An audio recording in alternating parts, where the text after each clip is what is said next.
ಮಳೆ ಬಂದಾಗ ಮಾತ್ರ ರೇನ್ಕೋಟ್ ವೇರ್ ಮಾಡಬೇಕು. ಕ್ಲಿಯರ್? ಯಾರಾದರೂ ಆ ಥರ ಕಂಡ್ರೆ ನಾನು ಅಬ್ಸೆಂಟ್ ಅಂತ ಲಾಗ್ ಮಾಡ್ತೀನಿ. ಕ್ಲಿಯರಾಗಿ ಹೇಳಿದ್ದೀನಿ, ಯಾವುದು ಗೊತ್ತಿಲ್ಲ ಅಂತ ಹೇಳ್ಬಾರ್ದು. ಇವಾಗ ಲೋಕಲ್ ಆಗಿಬಿಟ್ಟು ಮತ್ತೆ ಹೋದ್ರೆ ನಾವು ಮಧ್ಯದಲ್ಲಿ ಚೆಕ್ ಮಾಡ್ತೀವಿ. ಅವಾಗಿಲ್ಲ ಅಂದರೆ ಲಾಸ್ಟ್ ಲೋಕಲು ಅವ್ರು ಅಬ್ಸೆಂಟೇ ಇವತ್ತಿನ ದಿವಸ.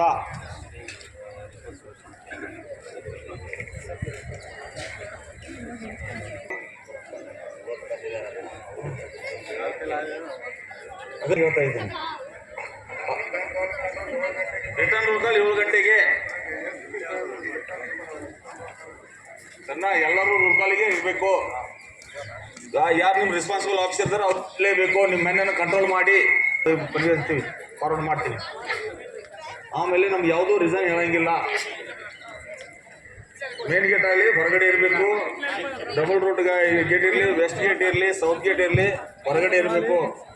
ಮತ್ತು ಈ ಕೆರೆ ಏರಿಗಳೆಲ್ಲ ಮೂಮೆಂಟ್ದಲ್ಲಿ ಇರಬೇಕು. ಬಂಡೆ ಮೇಲೆ ಇನ್ನೂ ಭಾರಿ ಇದು ಇರಬೇಕು. ಯಾಕಂದರೆ ಮೇಲೆ ಸ್ಟಾಲ್ಗಳಿದ್ದಾವೆ, ಅಲ್ಲಿ ಗಲಾಟೆಗಳಾಗ್ತವೆ. ಓಕೆ, ಅಲ್ಲೆಲ್ಲ ನಿಮಗೆ ಗೊತ್ತ. ಯಾವುದೇ ಡ್ರಗ್ಸ್ ಆಗಲಿ, ಯಾವುದೋ ಮಾದಕ ವಸ್ತು ಯಾವುದೋ ಸೇವನೆ ಮಾಡಿದ್ದು ಕಂಡು ಬಂದರೆ ಅವರನ್ನು ಸ್ಪೆಸಿಫಿಕ್ ಆಗಿ ನಮಗೆ ಫೋನ್ ಮಾಡಿ ಇಲ್ಲೇ ಒಪಿಗೆ, ಸರಿನಾ? ಕಂಡು ಬಂದರೆ ನೀವು ನಮಗೆ ಮಾಡಬೇಕು ಒಪಿಗೆ. ಓಕೆ, ಹಂಗೆ ಸುಮ್ಮನೆ ಇರೋಂಗಿಲ್ಲ. ಏನೋ ನಿಮಗೆ ನುಸನ್ಸ್ ಕಂಡು ಬಂದರೆ ಇನ್ಫಾರ್ಮ್ ಮಾಡಬೇಕು. ಅದು ದೊಡ್ಡದಾಗಬಾರ್ದು, ಪ್ರಿವೆಂಟ್ ಮಾಡಬೇಕು.